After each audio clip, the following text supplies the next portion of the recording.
Hi, I'm Lionel, this is Tech Loto, and let's talk about the Gosund light strips. So if you've been following the channel at all, you can already tell that as much as possible I've tried to hook up like a smart home system around the house. So I've done previous videos covering Gosund light bulbs and smart plugs, but today we're looking at the light strips. The setup process is exactly the same as the bulbs and the plugs, but let's ignore the setup for today and just figure out, is this more than just a novelty item?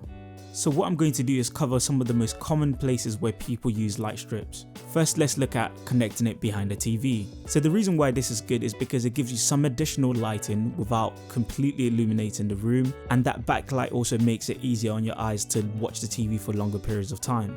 And with this I can switch off all the other smart lights in the living room and still be able to get some kind of light.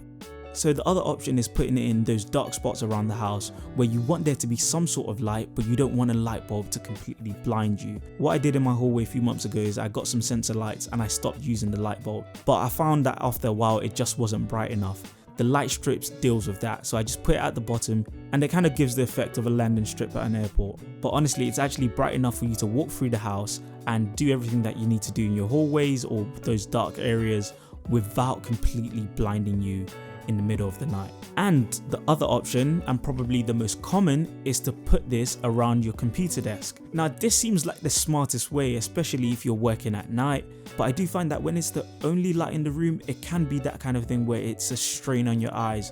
So what I do is I have light strips on my computer desk, but I also have light strips somewhere else near the desk and a computer lamp just in case. So these light strips are connected by Wi-Fi, but it has to be connected to your 2.4 GHz Wi-Fi signal, not the 5 GHz Wi-Fi signal. So if you have a bit of a problem doing that, all you need to do is type in the name of your internet provider into Google and type in how to split your Wi-Fi. But you don't even need to split your Wi-Fi. All you need to do is go into the control panel for your Wi-Fi. Again, this is probably by typing in the IP address that your internet provider will give you. You can easily find that online. Disable your 5 GHz Wi-Fi, set up the lights, and then switch the 5 GHz back on and your lights are good to go. When it comes to these smart light strips, internet connection does matter, so be mindful of that while you're setting them up. So this has been something a little bit different, not so much a setup, but just to give you an insight of what it's like to actually use the Gosund light strips and if it's functional for you around the house. I hope you found this video helpful. Thank you very much for watching.